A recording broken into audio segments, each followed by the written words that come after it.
నమస్తే రమగారు. నమస్తే జయ. రమగారు, ఏదైనా నావెల్ చెప్తారా? చెప్తాను జయ. మల్లాది వెంకటకృష్ణమూర్తి గారివి 2 నవలలు ఆల్రెడీ మనం చెప్పి కూడా 2 ఏళ్ళైంది. అవును కదా. అవును. అందమైన జీవితం ఒకటి, మందాకిని, ఈ 2 మన వాళ్ళు మళ్ళీ మళ్ళీ వేస్తూనే ఉన్నారు. ఆ 2 నవలలు చెప్పినప్పుడు నేను వారితో మాట్లాడినప్పుడు జయం చాలా ఇష్టం నాకని నేను చెప్పాను. మీకు ఇష్టం అన్నారు కదమ్మా, అది కూడా చెప్పండి అన్నారు. కానీ నేను జయం చెప్పడానికి పర్మిషన్ అయితే వారి దగ్గర సవినయంగా తీసుకున్నాను, కానీ దాన్ని చెప్పగలిగే సాహసం లేదు నాకు. ఎందుకు రమగారు? చెప్తా. అదే, ఈ జయం అనే నవల ఒక పూర్తి ఆధ్యాత్మిక నవల.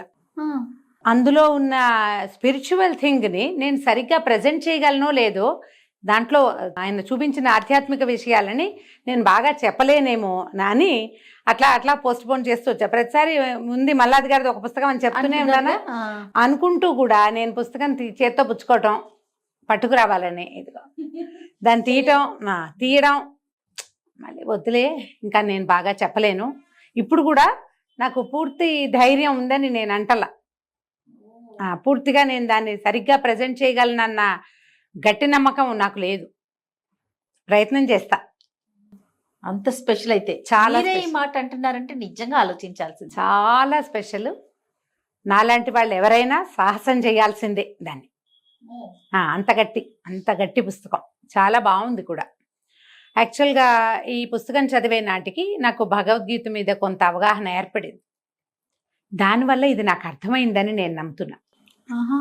డెఫినెట్గా ఒక సామాన్యమైన మనిషి ఎవరైనా సరే, మన మానవుడిగా పుట్టిన వాడి ప్రతి వాడిలోనూ భగవంతుడు ఉంటాడు. శివుడు లోపల ఉంటాడు.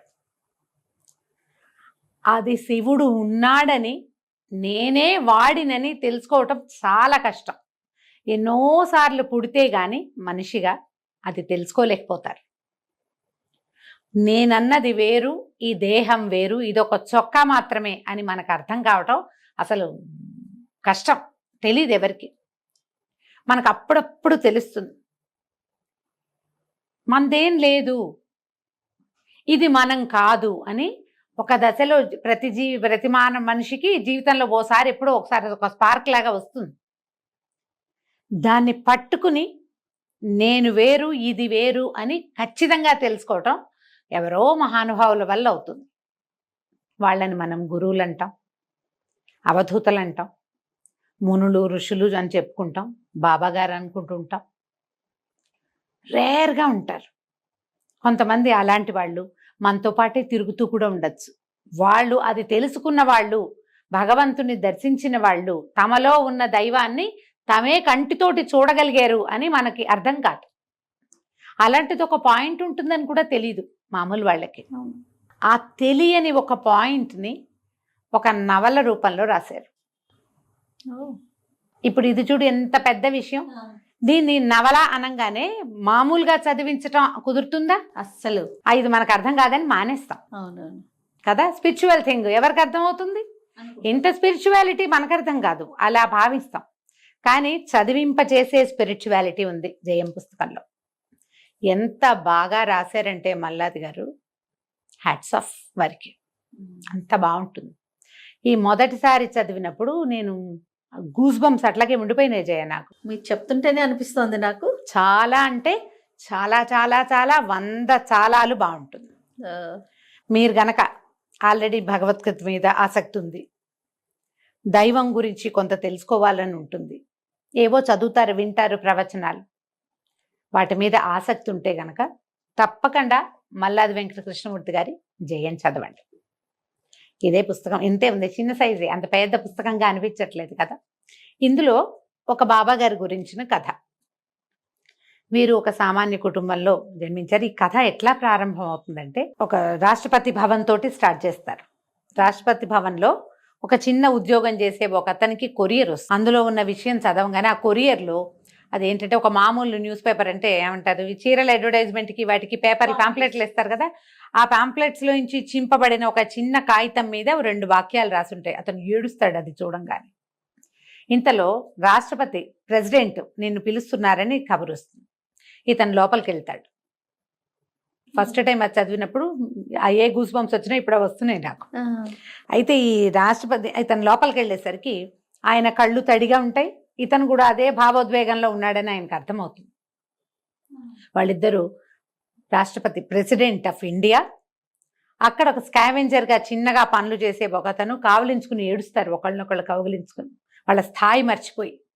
వాళ్ళకు వచ్చిన కబురు అలాంటిది, ఆయన కూడా సేమ్ కబురు వచ్చింది. ఒక రాష్ట్రపతి స్థాయి వ్యక్తి, రాష్ట్రపతి భవన్లో పనిచేసే ఒక వ్యక్తి, ఇద్దరికి ఒకే రకమైన కబురు వచ్చింది, వాళ్ళిద్దరికీ ఒకే రకమైన భావోద్వేగం కలిగింది. ఇలాంటి కబుర్లు చాలా మందికి వెళ్తాయి. కథా ప్రారంభంలో మనకు అది కనపడుతుంది. శివబాబా ఆయన లింగైక్యం చెందబోతున్నారు, జీవితాన్ని చాలించబోతున్నారు అనేది ఆ కబురు. వీళ్ళు ఒక 26-27 మంది ఆయన శిష్యులు భారతదేశంలో చాలా అనుపక్కలా ఉన్నారు. వీళ్ళందరికీ తలా ఒక రకంగానూ కబురు వెళ్తుంది. ఒక్కొక్కళ్ళకి ఆయనే కనపడి నేను వెళ్ళిపోతున్నాను శివ, నువ్వు రా అని పిలిచినట్టు కూడా కనపడుతుంది. గురువులు ఇలా మాట్లాడడము అనేది మనం కొన్ని కథల్లో, ఆధ్యాత్మిక కథల్లో చూస్తాం. చెవిలో వినపడినట్టు, గురువుగారు చెప్పినట్టు, కళలో స్వప్న దర్శనం ఇచ్చినట్టు, అట్లా ఒక్కొక్క శిష్యుణ్ణి చూపిస్తారు. వీళ్ళందరూ కలిసి ఆ ఊరు వెళ్తారు. హైదరాబాదు నగర శివార్లలో ఉన్న ఊరు మణికొండ గ్రామం అని చెప్తారు. మణికొండ ఆ ఊరు పేరే అది. అక్కడ ఒక చిన్న కుటీరం, అక్కడ ఒక బాబాగారు శివబాబా అని పిలుస్తారు.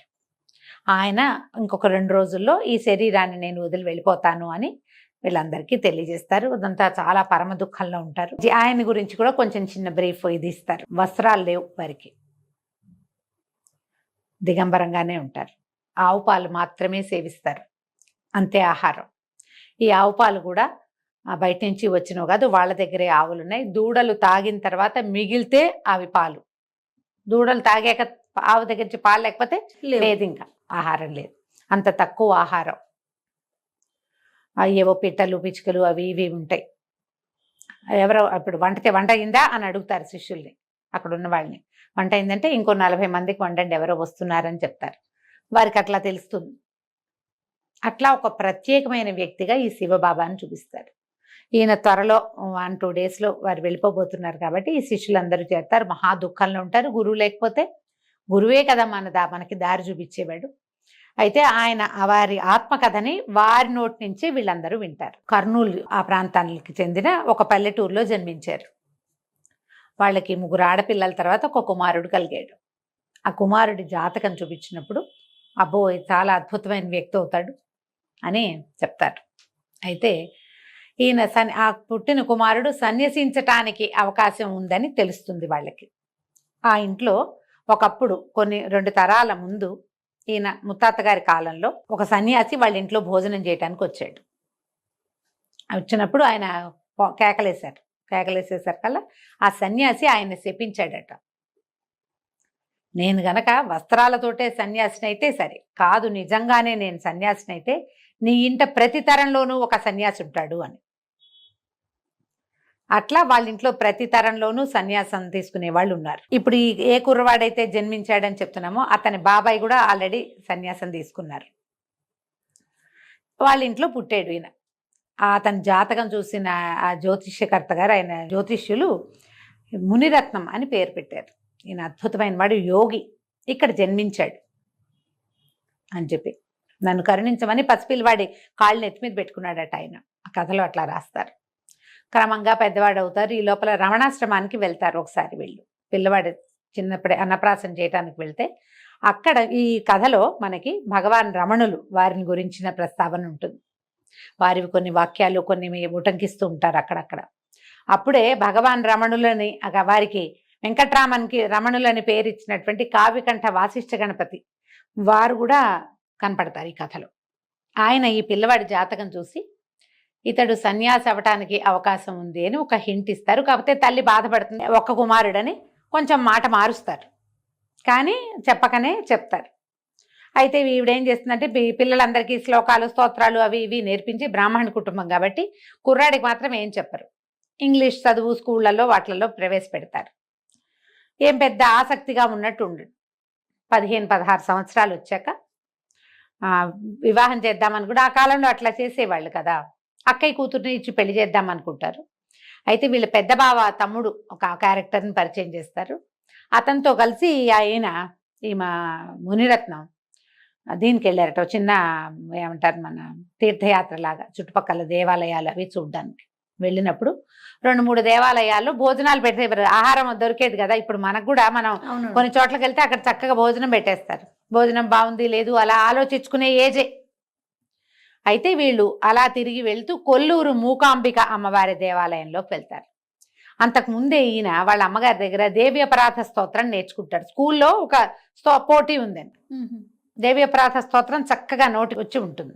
ఇంకా కొన్ని స్తోత్రాలు వచ్చు, స్కూల్ కోసం నేర్చుకున్నదే. నిజానికి వాళ్ళ అమ్మగారు ఈ పిల్లవాడిని దేవాలయాలకి తిప్పటాలు అవి ఏం పెద్దగా చేయలే. ఆ భయంతో క్రమంగా ఆవిడకి ఆ భయం కూడా పోయింది. కానీ కొల్లూరు మూకాంబిక దేవాలయంలోకి వెళ్ళేసరికి ఆ అమ్మవారిని చూసేసరికి ఇతను మైమర్చిపోయి అక్కడ ఈ దేవి అపరాధ స్తోత్రం చదివి గుళ్ళో నుంచి బయటికి రావాలనిపి ఆమెలో ఉండిపోవాలి, అక్కడే ఉండిపోవాలి, గుళ్ళోనే ఏడ్చేస్తారు విపరీతంగా. ఈ తీసుకెళ్లిన వీళ్ళ బావగారు తమ్ముడు తీసుకెళ్ళాడు కదా, అతనికి ఏం చేయాలో తెలియదు, ఈయన ఎట్లా బయటికి తేవాలో అర్థం కాదు. ఒక రోజున్నరలో అతను ఎంత మారిపోతాడంటే ఆహారం అవసరం. అంతకుముందు పచ్చడి బాగలేదు, కూర బాగలేదు లాంటి ఆలోచనలు ఉన్న యువకుడు, ఈ 16-17 ఏళ్ళ అబ్బాయి ఒక్క పూటలో ఒక్క దర్శన మాత్రంతో చేంజ్ వచ్చేస్తుంది. ఇంటికి తీసుకొచ్చాక అబ్బాయి ఇట్లా చేశాడని గుళ్ళో చెప్తారు. చెప్తే వాళ్ళ అమ్మ నాన్న ఏమిట్రా అలా ఎందుకురా, ఏమిట్రా నాయన అంటే, నాకు రాబుద్ధి కాలేదు, అక్కడే ఉండాలనిపించింది, నాకు ఎందుకో అలా అనిపించింది, ఆమెను వదిలిపెట్టి రావాలని నాకు అనిపించలే అనేసరికి వీళ్ళకి భయం వస్తుంది. ఆ సన్యాసి శాపం నిజం అవబోతోందా అని దాంతో పెళ్లి చేసేద్దాం అనుకుంటారు. ఇతనికి ఒక్కొక్క రోజుకి ఇక దేవాలయం మీద సన్యాసం మీద ఆసక్తి వచ్చేస్తుంది. ఇంతలో ఆదిశంకరులు సన్యాసం ఎలా తీసుకున్నారు ఆ వ్యవహారాలు మాటలన్నీ వస్తాయి. ఆయన ఆతుర సన్యాసం తీసుకున్నారు. మొసలి పట్టుకుంది ఆదిశంకర్ల కాళ్ళని. పట్టుకుంటే కుమారుడు చనిపోతాడనే వాళ్ళ అమ్మ భయపడుతూ, అమ్మ సన్యాసిగా చనిపోతా, నువ్వు సన్యాసిగా మారటానికి నాకు అనుమతి ఇవ్వంటే, పిల్లల్ని మొసలి పట్టింది, పిల్లవాడు దక్కడని ఆవిడే సరే అన్నారు. ఆయన సన్యస్తోహం అని 3 సార్లు అన్నాక మొసలు వదిలేసింది, ఆయన సన్యాసి అయిపోయారు. ఈయన ఈ పెళ్లి సంబంధం కుదురు చేశారు, పెళ్లి చేసేస్తున్నారు. పెళ్లి చేసుకోవాలని లేదు, అక్కయ్య కూతురే. అక్కొచ్చి బతిమలాడుతుంది, దేవరని పడద్దు పెళ్లి చేసుకోమని. అయితే ఇంకేం చేయాలో తెలియదు, ఒక ఐడియా వస్తుంది. ఈ శంకర్ల లాగానే ఈ మురళి అని తనతో పాటు దేవాలయానికి వచ్చారుగా, అతనితోటి ఒక చిన్న ప్లాన్ చేయించి పాము కాటేసినట్టుగా ఒక నాటకం ఆడి ప్రాణం పోయే స్థితి వచ్చింది. అమ్మ సన్యాసిగా చచ్చిపోతాను, నేను సన్యాసం నాకు అవకాశం ఇవ్వమని తల్లిని అడిగి ఆవిడతో సన్యాసి తీసుకోనాయనా అని అనిపించుకుంది. సన్యాసిగా మారతాడు ఆయన. ఇక మెల్లిగా పేరెంట్స్ ఒప్పుకోరు, కేకలేస్తారు, అదంటారు. నువ్వు చెప్పిన తర్వాత ఇంకా వెనక్కి వెళ్ళటానికి కుదరదు. అప్పుడు మళ్ళీ కంచి పరమాచార్య అలా వారిని కూడా, అంటే పరమాచార్య కాలం అంటే ఎప్పటిదో ఇది. భగవాన్ రమణుల్ని చూశాడు ఇతను. ఈ క్యారెక్టర్ మునిరత్నం గారు ఆయన్ని చూశారు, ఈయన్ని చూశారు. అంటే మనకంటే ముందు తరాల్లో ఉన్నట్టు కదా. అయితే కంచి అక్కడికి వెళ్ళారు. వెళ్తే ఆయన ఏమన్నారు, ఒకసారి సన్యాసం అన్న తర్వాత ఇంకా కుదరదు, పర్వాలేదు, ఈ బాబాయ్ ఆల్రెడీ సన్యాసం పుచ్చుకుని ఉన్నారు కదా, ఆయనది ఒక కుటీరం ఉంది వీళ్ళింటి దగ్గరే, అందులో ఉండనివ్వండి, ఏదైనా చదువు, ఏదో ఇంకో చదువుకుంటాడు, బాబాయ్ పుస్తకాలు ఉన్నాయి. క్రమంగా ఆయనకి ఇంట్లో ఉండబుద్ధి కాదు. 17-18 సంవత్సరాలు ఇక్కడి నుంచి వెళ్ళి రుద్రకోటేశ్వర స్వామి దేవాలయం, ఈ కర్నూలు చుట్టుపక్కల గ్రామాలని చూపిస్తారు, రాయలసీమ చుట్టుపక్కల. అక్కడ కొంతకాలం ఉంటారు. అక్కడి నుంచి ఇంకో చోటకి మారుతూ క్రమంగా ఈయనలో ఆధ్యాత్మిక ప్రగతి వస్తుంది. మనం సన్యాసం పుచ్చుకోవటం అంటే ఏమిటి, చాలామంది సన్యాసుల్ని మనం చూస్తాం, అసలు అది ఏమిటో ఇందులో మనకు తెలియజేస్తారు. పోనీ మళ్ళీ ఇది బోర్ కొట్టదు. ఎట్లా ఆయన తనే దైవంగా ఎలా మారారో, ఎట్లా ఈ జీవాత్మ పరమాత్మ తత్వంగా మారాడో మనకి క్లియర్గా చూపిస్తారు. రకరకాల వ్యక్తులు ఈయనకి. తర్వాత ఈ కుండలిని యోగం వారికి ఎట్లా లభించింది, కుండలిని యోగాన్ని కూడా ఎంత బాగా చెప్పారు, చాలా వివరంగా. ఎలాంటి దశలు దాటుతుంటే వ్యక్తుల్లో ఎలాంటి వికారాలు వస్తాయి మనం చూస్తుంటాం జయ. ఇది అసందర్భం కాదేమో అనుకుంటున్నా కానీ సాధారణంగా ఇట్లా సాధనలో ఉన్నవాళ్ళు సాధన ముందుకు వెళ్తుంటే కొంతకాలానికి ఒక రకమైన శక్తులు వస్తాయి వాళ్ళకి, ప్రతి వాళ్ళకి, ఆ సాధకులకి వచ్చినప్పుడు ఏం చేస్తారంటే ఆ శక్తి ప్రదర్శనలోకి దిగుతారు. చుట్టూతా ఉన్న సమాజం వారిని ప్రొవోక్ చేస్తుంది, పాపం సాధన ఆగిపోతుంది. అవునండి, మనం గమనిస్తూ ఉంటాం. అద్భుతమైన శక్తులు ఉన్నట్టుగా తోస్తుంది వాళ్ళకి. పూర్తి విద్య సాధన గనక పూర్తయ్యి వాళ్ళు భగవద్ దర్శనమే చేసి సహస్రారానికి ఆ కుండలిని గనక చేరితే అసలు ఈ ప్రదర్శన రాదు, అహంకారం రాదు, ఇంకేం ఉండదు అక్కడ. కానీ ఈ మధ్య మార్గంలో అది చాలా వికారాలకి కూడా గురి చేస్తుంది సాధకులు. అవును, అక్కడ ఆగిపోతారు. అట్లా ఆగిపోయి ఏవో ప్రపంచపు మాయల్లో పడిపోయి రకరకాల బట్టల్లో పడిపోయి మరణించిన వాళ్ళు కూడా మళ్ళీ జన్మలో సాధన ఎక్కడ ఆగిందో అక్కడి నుంచి సాధన స్టార్ట్ చేస్తారని మనకు భగవద్గీతలో కూడా అట్లాంటి కొన్ని వాక్యాలు ఉన్నాయి. అది ఇక్కడ చాలా మందిని అలా చూపిస్తారనమాట. ఈయన రకరకాల దేవాలయాలు మారటం, ఒక్కొక్క చోట ఆయనకి ఎలాంటి సాధన ఏ రకంగా ముందుకెళ్ళారు. తర్వాత ఈయనకి ఎంతమంది 27 మంది శిష్యులు. వీళ్ళు అతి తక్కువ శిష్యకోటితోటి ఉంటారు. మామూలుగా జనాలు ఎట్లా చేరిపోతారు, ఈయన జనాన్ని చేర్చుకోకుండా వీళ్ళకి భగవద్గీత 700 శ్లోకాలు రావాలి, ఇన్ని స్తోత్రాలు ఇవన్నీ అప్పచెప్పాలి, కఠోపనిషత్తు మొత్తం నోటికి రావాలని కఠినమైన నియమాలకి నిలబడిన వాళ్ళనే శిష్యులుగా చేర్చుకున్నాను నేను. పైగా ఈ చేర్చుకున్న శిష్యులు కూడా అందరూ ఆయనకి క్రిందటి ముందు జన్మలలో అటాచ్ అయి ఉన్న వాళ్ళే ఓహో అని చెప్తారు. కొన్ని విషయాలు అయితే నిజంగా గూస్ బంప్స్ వస్తాయి జయ. మీకు అలాంటి ఆసక్తి ఉంటే, అసలు ఇది తెలుసుకోవాలి అని ఉంటే చాలా మృదువైన, సింపుల్ అయిన, తేలికైన భాషలో మనకు అర్థమయ్యే లెవెల్లోనే పెద్ద విషయాన్ని కూడా చాలా సింపుల్గా చెప్పేశారు. వరుసగా ద్రాక్ష పళ్ళు నోట్లో వేసుకుంటే తీపని తినట్టు అందిస్తుంది. ఒకసారి చదివితే ఇది బాగా అర్థమైపోతుందని తెలిసిపోతుందని అనుకోకండి. నేను 11వ నిన్న రాత్రి చదివా. వారి పుస్తకం ఓకే అన్న తర్వాత కూడా 7 సార్లు చదివాను జయ. మొదట నేను 3 times చదివాను.